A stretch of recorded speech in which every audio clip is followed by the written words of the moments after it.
Now, many of you who watch this channel know I'm a big Porsche fan. I have an older Carrera 4S, a 993, last of the air-cooled.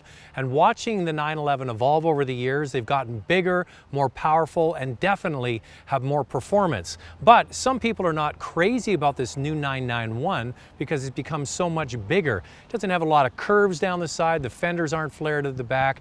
Now, I might agree with many of them until I came across this car. I can remember seeing it at the North American International Auto Show. The Targa, they kept putting the roof up and down, up and down. I stood there mesmerized. It is so beautiful. It's available as a Targa 4 and a Targa 4S only in Canada, and it starts at $115,000.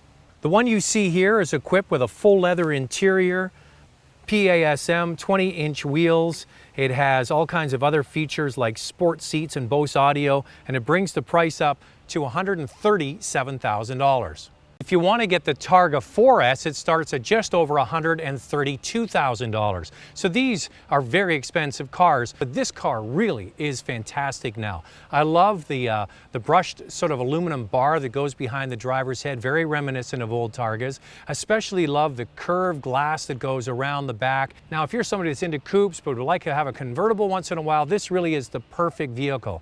Now, one thing to keep in mind, if you have small children, they will fit in the back, but bigger people will not. That's one area where a convertible wins out over a Targa. You can put the roof down and obviously have taller people in the back seat, but with this, you're very limited to the size of children that can fit in the back.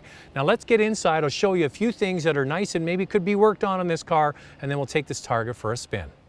Now, when I picked up this new Targa, I was thrilled to see it has a manual transmission, 7-speed manual. The problem is it still has an electronic parking brake, which is underneath the left-hand side of the dash.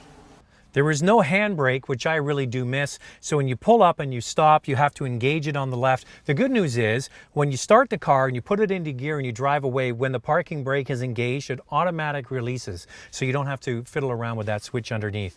The inside of this car, bright red, full leather interior.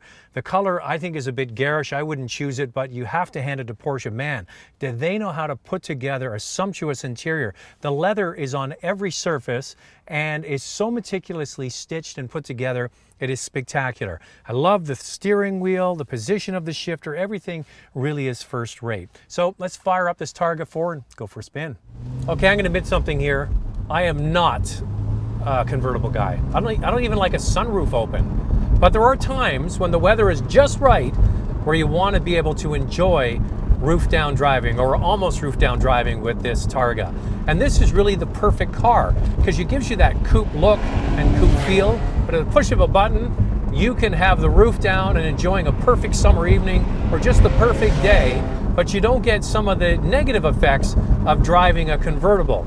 Now, what are the negative effects of driving a convertible? You get buffeting, and there is no buffeting inside this cabin. The wind goes over the top, and it doesn't circulate back around like it typically does with a convertible. So you can drive, and had this car on the highway, at high speeds in this car, and there's virtually no ill effects. So it has the best of both worlds, and that's why this car, I think, is going to be so popular.